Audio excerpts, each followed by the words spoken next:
Our organic Moonwalk cleaner is the best way to keep your moonwalks clean and sanitary.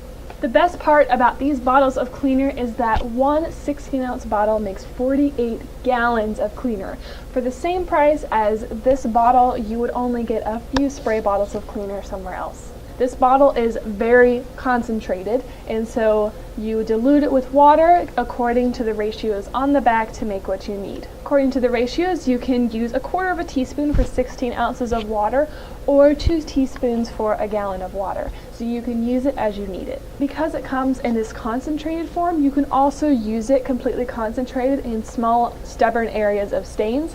If you have an area that doesn't come out because of the dirt or whatever the stain is with the normal diluted cleaner, you can use it in full power, fully concentrated for the same purpose, and it will get those tough stains out. Because it's organic, it's completely safe because kids are running on it. You don't want any toxins on the inflatable for the safety of the kids playing on it. This stuff is so safe you could actually drink it straight out of the bottle.